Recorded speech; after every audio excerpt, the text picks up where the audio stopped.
Hi everybody, this is Gwen Reyes with the Dallas International Film Festival 2017, and I am here with shorts filmmaker Mimi Jefferies, and your film Lily is going to be screening on April 4th and 5th. Tell us a little bit about Lily. So Lily is a exploration and a meditation on the ideas of female social obligation and female internal struggle.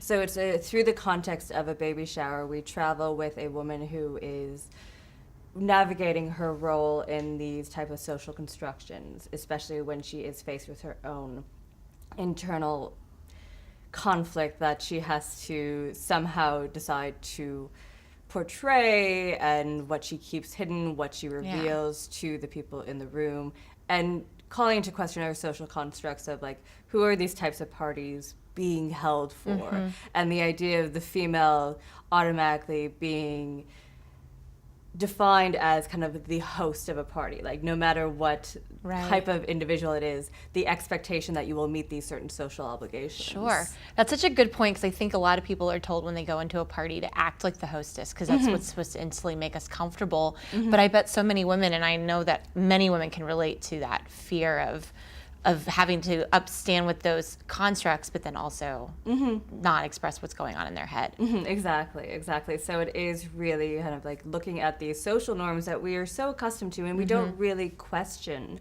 nowadays. Like, hopefully we do question them, but it is the placement of ourselves within those positions and what it is about like our society and like these different environments that we're in that make us just automatically go to that default place of we must fulfill these obligations, though there are no real reasons why we must fulfill those obligations. So your first movie that you directed, Open Roads, was about he's not an ex-convict, but he's a struggling father who's dealing with bipolar disorder and the idea of treatment for it, and his own struggle and management of his condition, as well as the themes of fatherhood and the idea that a condition isn't necessarily an individual experience. It is a shared experience that does affect, like, it permeates a family unit, it permeates your social groups, it permeates so much more beyond the individual. But it is the idea of how the individual fits within these larger family units and the relationships that go along with that. Right. And so when you were getting ready to do Lily and having just finished, I don't know the time between finishing Open Roads and doing Lily, was there enough time for you to kind of get in the next? Yeah, there's definitely a time between that. During the downtime between my last short and this short, I produced another short film, To Star, that just finished up its festival run recently and played at South by Southwest. And my producing partner and I, who alternate between writer, director, producer as a cohesive unit, we really focus on the idea of keep it simple. And what we had learned from our first two projects together was that the best way that we work is through the idea of simple storytelling and limited locations, limited scenes, limited actors. My first short that I directed had 29 scenes across 10 to 15 locations with a child actor and shooting on film. So it was like a lot of stuff. I bet. And it was a really, really wonderful experience, and I'm so happy that the film turned out the way it did. But moving into doing something like Lily that takes place really in 2 locations and has, I think, 15 shots in it total for the runtime. It was a drastic shift, but it was something that also allowed a more centralized focus on what I was narratively trying to accomplish. Yeah, and I bet you do you feel like just between the 2 films that Lily's is a stronger film because of that? I think that both of them have their strengths. I think that in terms of my own director development, I think that Lily is a stronger piece because I definitely felt that I had more time to invest in each one of my shots, as opposed to, we got to move to this next location. We got to get this next shot up. Oh my goodness, we need coverage of this type of thing. But going in with a really strong strategic plan into this film, especially working my DP, Allison Anderson, is one of the most wonderful people that I have worked with, and she was very much on board of every single discussion, every single shot. Like, it wasn't just handing over a shot list like, this is what we're gonna do.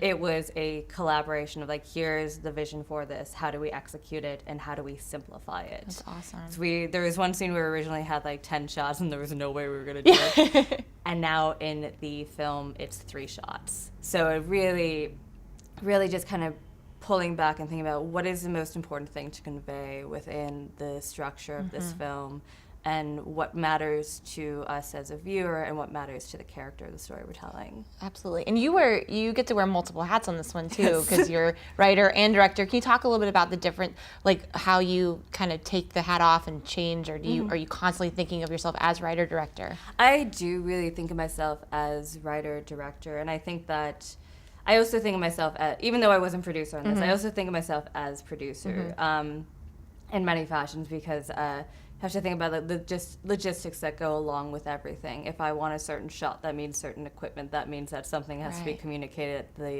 above to powers that I don't control. But I had a really, really wonderful production team. My producer, Javian Lee, and my co-producers and my AP were just, and my AD, my wonderful AD, were really on point in being able to communicate with me and understanding who I was as a writer-director in order to execute that vision. And because of the fact that the original incarnation of the script called for a very different type of location, but our co-producer, Pete, his mother was very generous and allowed us to use her space and allowed us to have a lot of creative freedom, that we had to remold the script around the space. So it was very much like the idea of being a writer who had a very specific vision of like the physical layout, and then the director mind being like, well, no, you don't get to do that. You have to do this. And collaborating with the people on my team to execute the story with the same intention, using these different types of limitations and structural components in order to tell the same story. So I think that it's hard to deviate from the writer perspective when I'm in the director's, and vice versa, because I'm always thinking about the harmonious relationship between the two. And I think it's perfect, because if there's ever any time you have to make a change up in the last second, you're like, nope, I got this. I can fix this myself. It's like always thinking about the 5 things that could go wrong and how I might solve those 5 things. And then there's always a 6th thing that happens. So what are you working on now? Well, right now I am working as a professor in a BFA film and television acting program, as well as developing content for my first feature that I hope to shoot, a micro-budget feature that I hope to shoot in the next year or so. That's based on the breakdown of family dynamics during a son's wedding. Oh, wow. So I see a theme. So there's a lot of themes that are happening here.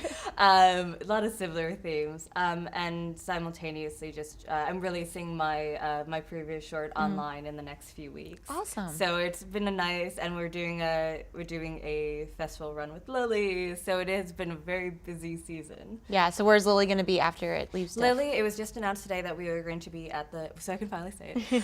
We're going to be at the Montclair Film Festival. Congrats. And we'll be hearing from more places in the very near future. Excellent. Well, thank you so much, Mimi. It was so lovely to meet you. Thank you and so I hope much. you enjoy the rest of your time in Dallas. Thank you. It's been lovely so far. That's great.